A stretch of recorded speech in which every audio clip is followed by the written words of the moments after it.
One, two, three. You're listening to The Kiss Project with Johnny Hill.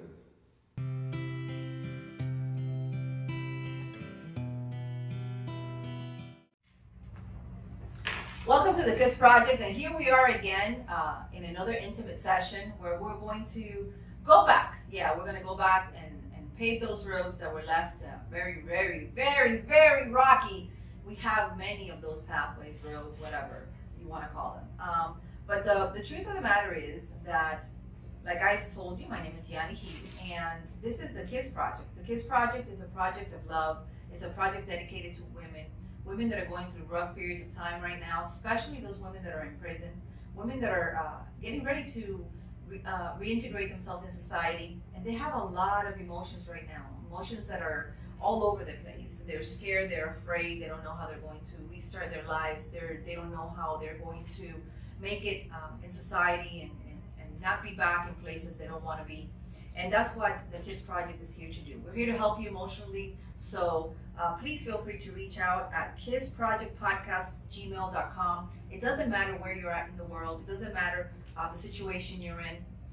What matters is that you reach out, and we're going to go ahead and talk and discuss and go through emotions and share experiences and get you out of that negative vibe into a positive light, because that's what KISS Project is all about. KISS is a project of love dedicated to my children and in honor of the women that are warriors.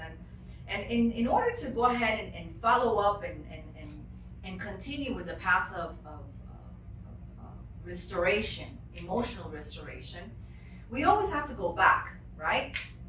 And sometimes they say, well, you don't want to talk about the past because the past is in the past. No, yeah, you want to talk about the past, and the past is in the past. But the past has elaborated, has conformed, has brought you to the point where you are today and the human being that you are today. And those experiences and emotions can't be erased. They can impact us less emotionally because we now understand and are able to analyze the why, the how. But more than that, I want you to analyze why it happened the way it happened with you, why you reacted. I want you to be in first person here. Be selfish. Put yourself first. So, in order to do that, we're going to follow the sequence of what we were talking about last week. And what we talked about was the impact that it had to become an immigrant at the age of 6, to come from, you can say, a broken home with no shame, because my parents had love for each other, but were not committed to each other.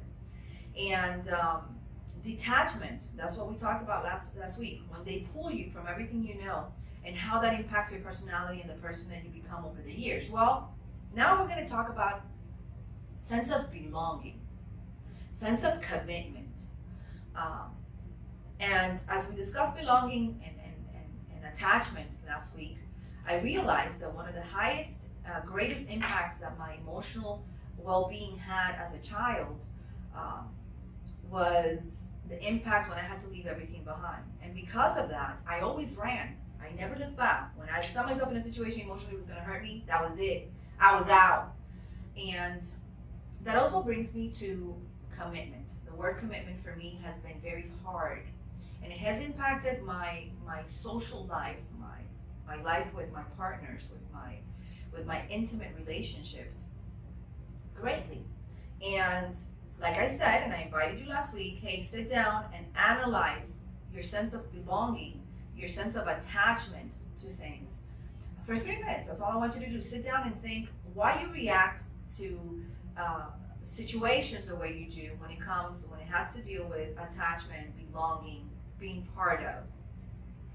And I hope you did that, because right now that leads us into commitment. And my commitment problem began at the age of 5. At the age of 5, I sat in front of my dad, my father figure, and I said, hey, Guy, you know what? I don't want you to ever leave me. I want you to be part of my family. I want you to be my dad.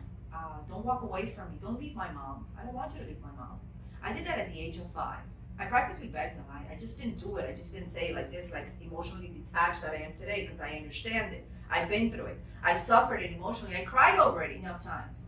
I don't do it from a poor me perspective anymore. I do it from an adult and analyzed perspective.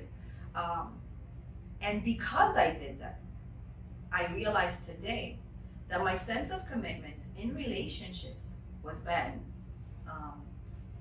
was zero. Because I didn't want to do what I was asking someone else to do. Because what I asked that person to do at the age of 5, I didn't understand. I didn't know why I was doing it. In my head, I thought, well, if he's my dad, he has to be in my life all of the time. He's my father. He's going to be. The reality is, hey, it's not going to happen that way. Unless you come from an emotionally stable household where there is respect and a strong family foundation, it ain't going to happen. But in my mind, at 5 and 6, I thought it was a must. It was a given. It was something that came along with being his kid. But in life, we learned that divorce puts your dad out of the picture sometimes. Kids out of proper relationships, because we can have all the sex in the world and a child can come along. That doesn't mean we're going to be a couple, or we're going to have a relationship, or we wanted this kid. So in many of those situations, the father figure goes away. Death, loss can put it out of the picture for you. Not having a sense of commitment on the father's side puts the dad out of the picture. So I was asking for something that I thought was a given. I didn't know why I was asking. I didn't know why I had to save a relationship between parents. But I knew that I was in front of him asking him to do this.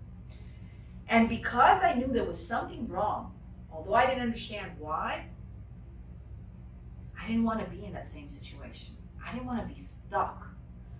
I didn't want to feel strong emotions. I didn't want to be emotionally attached to the point where anyone could hurt me. And I walked away from relationships, which today I realize, I analyze, and I am completely convinced I should not have walked away from. You know why? Because I had no sense of commitment to me. When you look at commitment, you have commitment with a full circle. There's commitment to family. There's commitment to partners, significant others, relationships. And there's commitments to friends. There's commitments to professional environment, your work, what you do, what you love to do. There's commitments to so many things in life, but the number one commitment has to be you. If you're not committed to you and the emotions that you feel and what you want for yourself, if there's no commitment with you in first person, you first, then there is no commitment as a full circle in life. There is no emotional stability. It's always going to be, lopsided. And through life, I went emotionally lopsided for a long time. I went emotionally broken for a long time. And I never committed to myself and what I wanted. I listened to people's opinions. I acted on other people's feelings. I put myself in last place.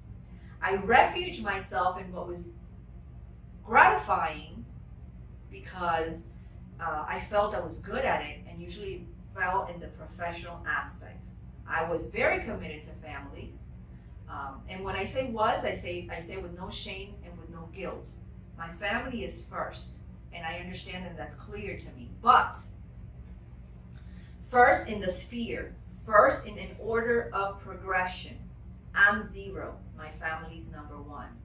And then from there on, all the other commitments come along. But at the age of 5, my commitment circle, my commitment emotion was broken. And yes, I committed my dad to a life sentence.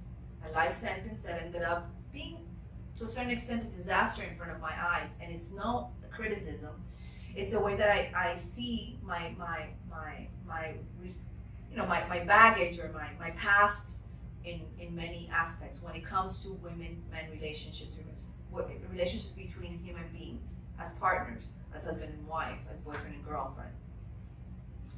So, what I'm asking you today to do is take those 3 little minutes, they're little, they're this big, and put yourself first, okay? And when you put yourself first, I want you to think about commitment. If you're emotionally stable in the commitment aspect of your life, Are you committed mostly to work because you want to run away from personal relationships and strong emotions, things that make you feel and make you vulnerable? Are you committed to your family because there's a guilt issue behind it, not because it's what you truly feel and think is the right thing for you to do? Are you committed to friends because they give you a space of time where you're happy, you're having fun, and you're not at all thinking or analyzing things that might be painful in your life because you're euphoric, you're having a good time? I want you to think about commitment. But the first thing I want you to do in this 3 little minutes that you're going to emotionally go back to when you're starting having, when the start point for commitment issues began, I want you to think how committed you are to you. How much love you're putting out there. How much dedication you're giving to those around you. How perfect is that circle? Is it lopsided? Because if it is, then we're not in a healthy place. But in order for us to be in a healthy place, women, warriors, women that are going through hardship right now, women that are in prison, women that are fearing, women that are under abuse, women that are tormented, women that are using drugs, I want you to analyze, girls, how big is the commitment that you have with yourself? What are you willing to do for you? How committed are you to making yourself a whole person again, and what it takes to do that? And from there, we're going to start working on saving that emotional aspect of your life. And from there, we're going to start working on becoming first circle. But if you don't understand that you must be in number 1 place for commitment. Well, I said 0 before. 0 commitment. If you're number 0, then comes family in first, at least for me, and then everything else is progressive. If you don't have an understanding that you're committed to yourself first, and if you don't have a retrospective as to when that commitment with yourself was broken, we have an issue. And I'm going to leave you with this, because remember that I always look for something inspirational to make you think and to make you to come to that realization. When did it happen, and how can I change it? The how can I change it will come along in other podcasts, I promise you. But right now I need to identify when did it happen, and am I committed to myself in number 1 place? So think of this, okay? I restore myself when I'm alone. Marilyn Monroe, okay? So sit by yourself for 3 minutes. Analyze when your commitment portion, your emotional portion of commitment to yourself was broken, and why.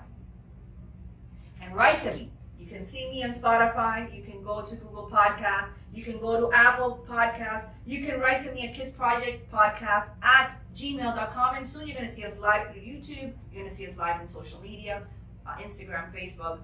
But if you need to reach out to me today, you can do it at kissprojectpodcast@gmail.com. Tell me, share with me. Let's work on it together. Am I perfect? No. Am I working on putting myself first? Yes. Is commitment to myself a priority? Yes. And remember, you restore yourself when you're alone. Why? Because you're going to start thinking about you.